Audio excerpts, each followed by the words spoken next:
Most people think earning more money is the answer.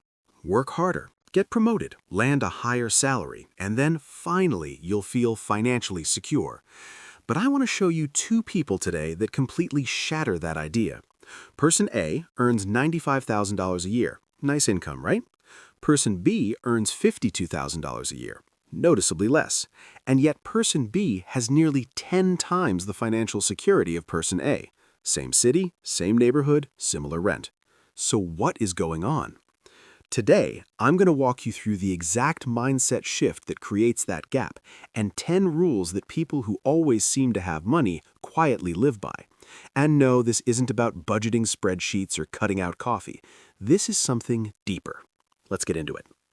Picture the first apartment.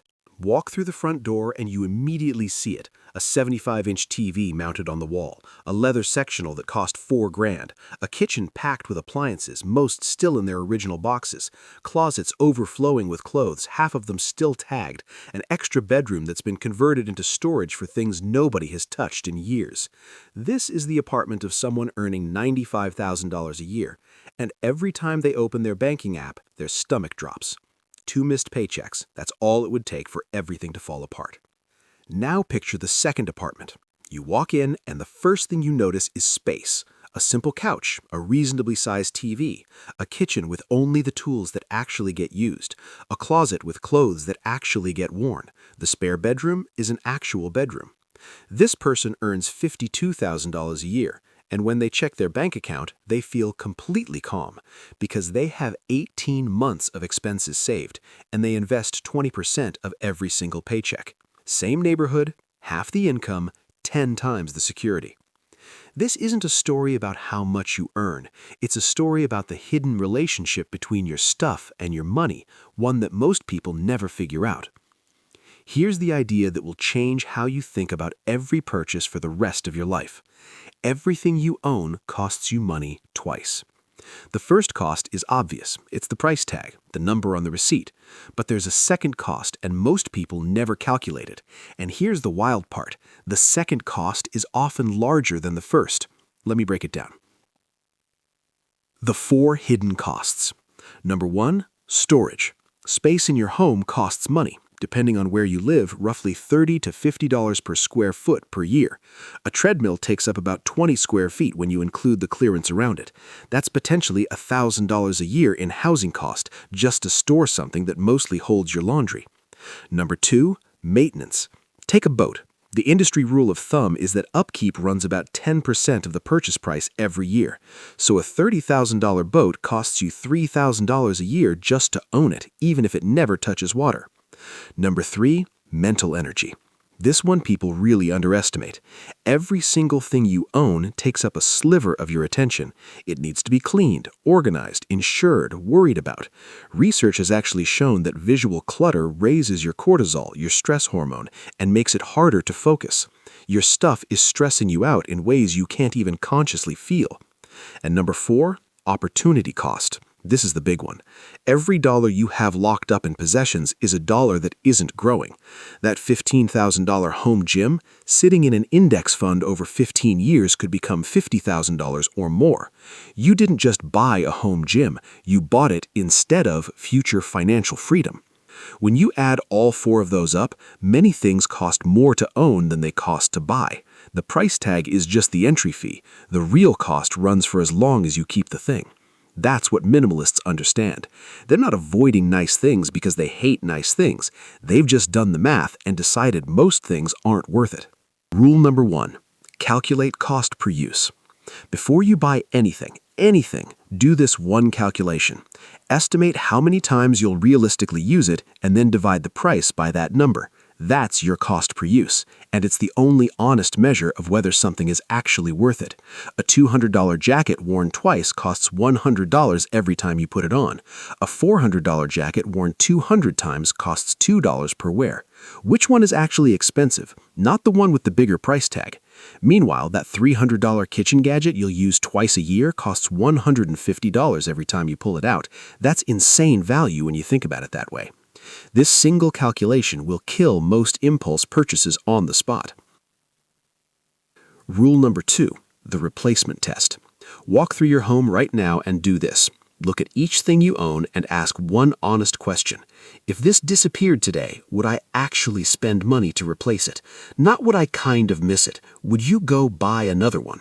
Be honest. Would you replace the fondue set, the bread maker sitting in the back of the cabinet, those clothes you haven't worn in a year and a half? For most things, and I think you already know this, the answer is no. These things are in your life through inertia, not intention.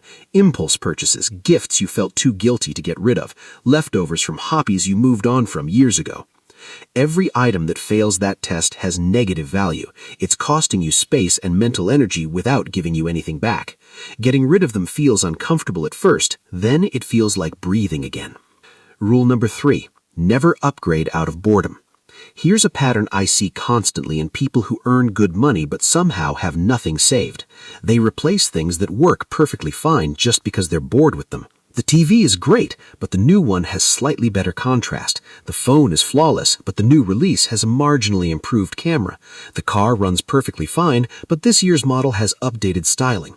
These feel like improvements. They are wealth destruction in disguise. The average American replaces their phone every 2 to 3 years while the old one still works. Over 30 years, that habit alone costs somewhere between $30,000 and $50,000 in lifetime waste. The rule is simple. Something only needs replacing when it genuinely cannot do its job anymore. Boredom is not a reason to replace something. Wanting the new thing is not a reason. A newer version existing is not a reason. That's just marketing convincing you that you have a problem you don't have. Rule number 4, engineer your environment. Here's the truth about willpower. It runs out, especially when you're tired, stressed, or emotional, and those are exactly the moments when spending happens. So instead of relying on discipline, minimalists build systems. They make spending harder and saving automatic. Spending friction looks like removing saved card details from shopping sites, deleting apps like Amazon from your phone, unsubscribing from promotional emails, giving yourself a mandatory 24-hour wait before any non-essential purchase. Saving ease looks like automatic transfers to your investment account on payday, keeping a small amount in your everyday checking, treating savings like a fixed bill that gets paid first, before you even see the money. The 24-hour rule alone eliminates roughly 70% of impulse purchases, because most desire for objects just fades if you don't act on it immediately. You don't need more willpower, you need a better setup. Rule number 5, count your possessions. This sounds extreme until you do it, trust me. Pick one category and just count how many things you own in that category. Shirts, kitchen gadgets, shoes, books you'll never read again. Write the number down. Most people guess way low and then discover they own 3 or 4 times what they estimated. And here's the thing, once you know you own 47 shirts, buying number 48 feels completely different. The absurdity becomes impossible to ignore. Some people set hard limits, 30 total items of clothing, 15 books at any given time, a strict 1 in, 1 out rule, where anything new means something old has to go. These constraints prevent what's called lifestyle creep. Without intentional limits, your stuff just expands to fill every available space. With limits, every new purchase becomes a real decision rather than a default habit. Rule number 6, rent or borrow before you buy. Here's how most new hobby purchases go. You get excited about something, you buy all the gear, you use it intensely for a few weeks, and then, slowly, the enthusiasm fades. The gear moves to a shelf, the shelf becomes a storage area, and 3 years later it sells for 20 cents on the dollar at a garage sale. Minimalists break that cycle by renting or borrowing first. Interested in camping? Rent gear for the first few trips. Thinking about woodworking? Borrow tools or use a makerspace. Want a kayak? Rent one several times before committing. This does 2 things. First, it shows you whether the interest is real or just temporary excitement. Better to find out while you're renting. Second, it teaches you exactly what you actually need, so when you eventually do buy, you buy the right thing. Test first, buy later, sometimes never. Rule 7. The lifestyle multiplier. No major purchase exists in isolation. A boat doesn't just cost the price of the boat. It needs a trailer, a vehicle rated to tow it, storage fees, safety equipment, insurance, registration, and ongoing maintenance supplies. A home gym needs proper flooring, mirrors, ventilation, maybe renovation work. A pool brings chemicals, cleaning equipment, furniture, landscaping. Every big purchase triggers a whole ecosystem of smaller ones. That's the lifestyle multiplier.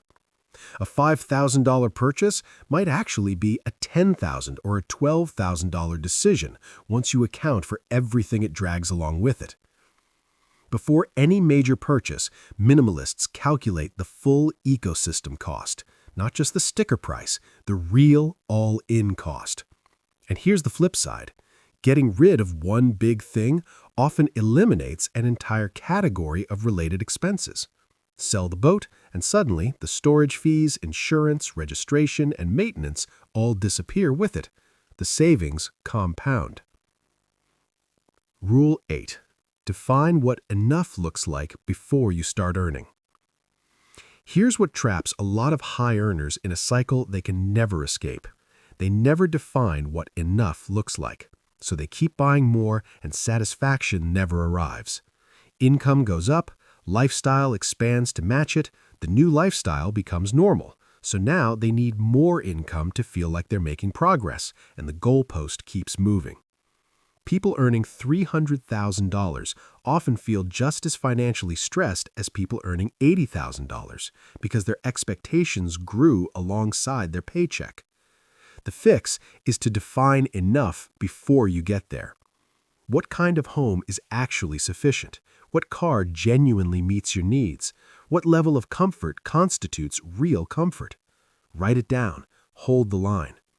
If you decide enough is $60,000 a year in spending, and then your income grows to $150,000, that $90,000 gap goes directly into building real wealth, not more stuff. Without a finish line, you're running a race that never ends. With one, you eventually win. Rule 9. Measure wealth by options, not objects. The conventional way to measure wealth is what you have. The house, the car, the visible markers. But here's the better measure. What can you choose? Can you leave a job that's destroying your mental health? Can you take 6 months off for a family crisis? Can you move cities for someone you love? Can you start a business without a guaranteed income? Can you retire before 65? Those options, that freedom, is real wealth, and it's only available to people who've built real margin between what they earn and what they spend. Someone earning $200,000 but spending $195,000 has almost zero freedom. They're locked in. The money comes in, and it all goes right back out. Someone earning $80,000 but spending $45,000 has enormous freedom. They can absorb shocks. They can take risks. They can make decisions based on what they actually want. Every purchase is a trade. You're not just exchanging money for an object. You're trading away a piece of your ability to choose. Is it worth it? Sometimes yes. Often no. Rule 10. Declutter in cycles, not purges. Most people who try minimalism do one massive clean-out, feel incredible for about 3 weeks, and then slowly drift right back to where they started. The purge feels productive. The reaccumulation goes completely unnoticed. Minimalists avoid this with cyclical decluttering instead of annual purges. A quick scan of incoming items every week, a focused look at one category every month, a broader check-in every quarter. Removing a few things regularly is manageable and sustainable. Removing 300 things once a year is overwhelming and usually gets postponed forever. And the regular habit builds awareness. You start noticing which categories keep creeping up, which emotional states send you to the online checkout, which marketing tactics work on you specifically. That awareness lets you prevent the buildup, not just clean it up after the fact. The virtuous cycle. Here's what nobody tells you about minimalism and money. The relationship runs in both directions. Owning less creates more money, but having more money also makes owning less feel natural.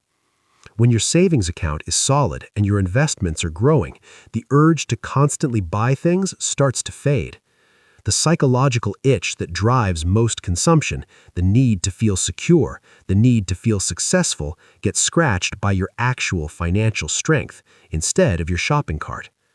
A lot of people who are stuck in spending cycles can't even explain why they keep buying things. The honest answer usually is that spending temporarily numbs the anxiety that comes from financial insecurity. Fix the actual insecurity, and the urge to spend often dissolves on its own. That's the virtuous cycle. Spend less, save more, feel more secure, need to spend even less, save even faster. And the destructive version runs just as powerfully in the opposite direction. Spend everything, feel insecure, spend more to feel better, feel worse, repeat. The cycle you end up in has more to do with your habits than your income. Remember those 2 apartments I described at the beginning? The one belonging to the person earning $52,000 with 18 months of savings and 0 financial stress? That person didn't get there through an exceptional salary. They got there through exceptional clarity about what actually matters. The other apartment, the one where someone earning $95,000 is 2 paychecks from crisis, belongs to someone who never questioned the idea that more stuff equals a better life. Both paths are available to you, right now, whatever you currently earn. The only real question is whether you own your possessions or whether your possessions own you. If this made you think differently about how you're spending, drop a comment below. I'd genuinely love to hear your perspective. And if you found this useful, the next video is right there. I'll see you in it.